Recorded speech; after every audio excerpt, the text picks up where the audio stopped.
देवरानी की सौतन। राधा एक सीधी सादी लड़की है।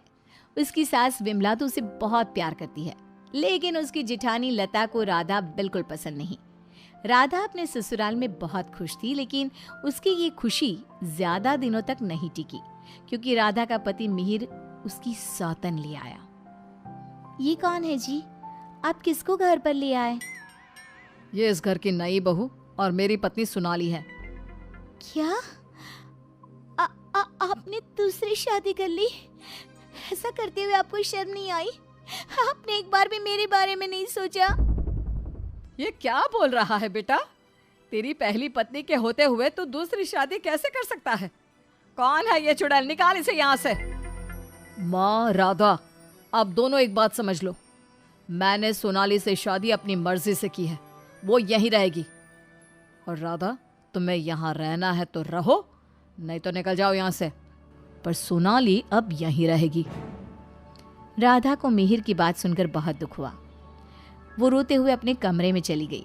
तभी मिहिर सोनाली को उसी कमरे में लाता है और राधा से कहता है, राधा, तुम गेस्ट रूम में शिफ्ट हो जाओ। आज से सोनाली मेरे साथ इसी रूम में रहेगी। ये क्यों इस रूम में रहेगी? ये मेरा कमरा है, आप इसे लेकर गेस्ट रूम में चले जाओ। ओह डार्लिंग, इस गवार को तुमने सर पर चढ़ा रखा है। छोड़ो ना, हम दोनों गेस्ट रूम में ही चले जाते हैं। वैसे भी इस रूम का इंटीरियर डिजाइन मुझे खास पसंद नहीं आया। ओके डार्लिंग, जैसा तुम कहो। मिहिर उसे लेकर चला जाता है और राधा कमरे में बैठकर बहुत रोती है। तभी वहां पर विमला और लता आ जाती हैं। विमला राधा को समझाती है, लेकिन लता अपनी देवरानी के जख्मों पर नमक छिड़कते हुए कहती है, राधा, जरूर तुम में ही कोई कमी होगी जो तुम्हारा पति तुम्हारे हाथ से निकल गया और तुम्हारी सौतन ले आया। मेरे पति तो बिल्कुल वैसे नहीं है। वो किसी दूसरी औरत को आंख उठाकर देखते तक नहीं है। हाँ, मेरी ही कमी है कि मैंने उन्हें भगवान की तरह पूजा, उनकी हर छोटी से छोटी बात का ख्याल रखा। मुझे नहीं पता था कि वो मेरे साथ ऐसा करेंगे। लता बहू, ये कोई समय है ऐसी बातें करने का? जाओ, राधा के लिए कुछ खाने को ले आओ। अगली सुबह सब बैठकर नाश्ता कर रहे थे। तभी सोनाली और मिहिर भी वहां आ गए। सोनाली कहती है, डार्लिंग, क्या यहाँ रोज इतना ही ऑयली ब्रेकफास्ट बनता है? मुझे इतना ऑयली खाने की आदत नहीं। सुबह कुछ हेल्दी फूड खाना चाहिए। आज तुम ये खा लो डार्लिंग, कल से तुम जो कहोगी इस घर में वही बनेगा। ओके डार्लिंग, मैं आज तुम्हें अपने हाथों से खाना खिलाऊंगी। सोनाली मिहिर को अपने हाथों से खाना खिलाती है। ये देखकर राधा को बहुत दुख होता है। उसके बाद मिहिर अपने ऑफिस चला जाता है। तब लता सोनाली से कहती है, सोनाली, कैसा लगा तुम्हें अपना ससुराल? अच्छा है, लेकिन यहाँ कोई भी मुझे पसंद नहीं करता। पसंद तो मुझे भी कोई नहीं करता। सब उस राधा के आगे पीछे ही घूमते हैं। चलो छोड़ो इन बातों को, आओ मैं तुम्हें घर दिखाती हूँ। लता सोनाली से बहुत बातें करती है। जब मिहिर घर पर नहीं होता तो दोनों आपस में घंटों बातें करती। लता और सोनाली की नज़दीकियाँ देखकर विमला सोचती है, ये लता बहू हमेशा सोनाली से गुड़ पर चींटी की तरह क्यों चिपकी रहती है? राधा से तो कभी इसने ढंग से बात भी नहीं की। राधा भी तो इसकी देवरानी है और ये देवरानी से बोलती तक नहीं, लेकिन देवरानी की सौतन से चिपकी रहती है। विमला ये सब सोच ही रही होती है कि तभी वहां राधा आकर पूछती है, माँ जी, आज रात के खाने में क्या बनाऊं? अरे राधा, मुझसे क्या पूछ रही है? अपने पति से पूछ। मिहिर जी। राधा कुछ बोल पाती इससे पहले ही मिहिर बोल पड़ता है, माँ, मैं और सोनाली आज शाम मूवी देखने जाएंगे और डिनर भी बाहर करेंगे, तो आप हमारे लिए कुछ मत बनाना। ये बोलकर मिहिर वहां से चला जाता है। राधा रोते हुए अपनी सास से कहती है, देखा माँ जी आपने, आप ये मुझसे बात करना भी पसंद नहीं करते। ये मेरे साथ ऐसा बर्ताव करते हैं जैसे मैं इस घर में रहती ही नहीं हूँ। अरे ना ना बेटा, रो मत तू। उस सोनाली का जादू इसके सर से उतरेगा ना तो ये फिर से तुम्हारे पास ही आएगा। शाम को मिहिर सोनाली को आवाज देता है, सोनाली, सोनाली जल्दी बाहर आओ। इतनी देर करोगी तो मूवी शुरू भी हो जाएगी। ओह डार्लिंग, तुम तो तैयार भी नहीं होने देते। देखो, कैसी लग रही हूँ मैं? हमेशा की तरह बहुत खूबसूरत। अब चलो जल्दी करो, बहुत देर हो रही है। मिहिर सोनाली के साथ चला जाता है। ये सब देखकर राधा बहुत रोती है। इसी तरह एक दिन सभी बैठकर खाना खा रहे होते हैं कि तभी मिहिर सोनाली से कहता है, सोनाली, कल मैं ऑफिस नहीं जाऊंगा, कल हम शॉपिंग पर जाएंगे। ठीक है डार्लिंग। बेटा, राधा को भी शॉपिंग पर ले जा, उसके सारे कपड़े पुराने हो गए हैं और वो दिन भर घर के कामों में लगी रहती है, कहीं बाहर ही नहीं जाती। बाहर जाएगी तो उसका मन भी बहल जाएगा। क्या कह रही हो माँ? मैं राधा को लेकर बाहर जाऊंगा? कभी नहीं। सॉरी माँ, लेकिन मेरे पास टाइम नहीं है। मैं आपको रुपया दे दूंगा, आप चली जाना उसे लेकर। बेटा, तू तो राधा को बिल्कुल भूल गया है, मगर ये याद रख, वो आज भी तेरी पत्नी है और इसी घर में रहती है। हाँ, तो वो क्यों रह रही है इस घर में? चली क्यों नहीं जाती?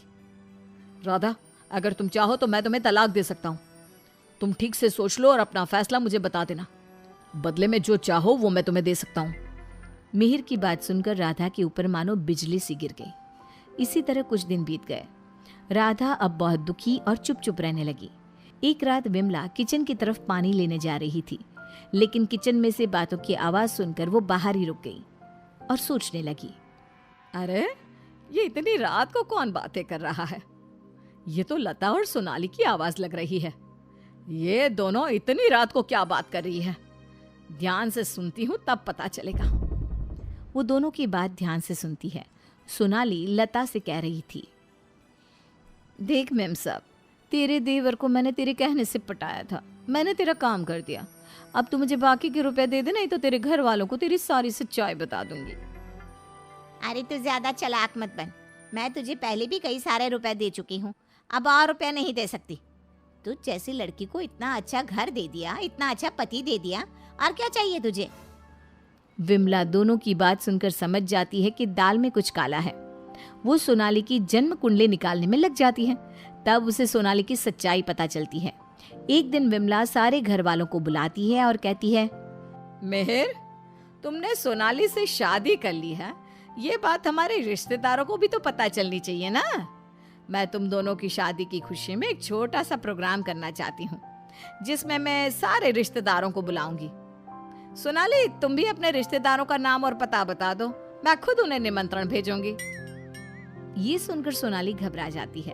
तभी मिहिर कहता है, माँ, सोनाली का कोई रिश्तेदार यहाँ नहीं रहता, वो सब अमेरिका में रहता है। सोनाली खुद अमेरिका से आई है, इसलिए आप बस हमारे रिश्तेदारों को ही इनवाइट कर दीजिए। मिहिर, तुम बहुत भोले हो, तभी तो इस 420 सोनाली ने तुम्हें आसानी से बेवकूफ बना दिया। यह कोई अमेरिका से नहीं आई, ये जेल से आई है, और इसके घर वाले भी एक नंबर के चोर हैं। ये और इसके घर वाले लोगों को बेवकूफ बनाकर घर लूट कर ले जाते हैं, और इसको तुम्हारी जिंदगी में लाने वाली है लता। लता, अब तुम बताओ, क्यों किया तुमने ऐसा? हाँ, मैंने ही सोनाली को रुपए दिए थे कि वो मिहिर को अपने प्यार के जाल में फंसा ले और मेरी देवरानी की सौतन बनकर इस घर में आ जाए। लेकिन भाभी, आपने ऐसा क्यों किया? क्योंकि मैं जलती थी तुमसे। घर के सभी लोग और माँ तुमसे प्यार करते थे, मैं तुमसे बदला लेना चाहती थी, इसलिए मैंने ऐसा किया। भाभी, आपको शर्म आनी चाहिए। आपने मेरा घर बर्बाद किया, मैं आपको कभी माफ नहीं करूंगी।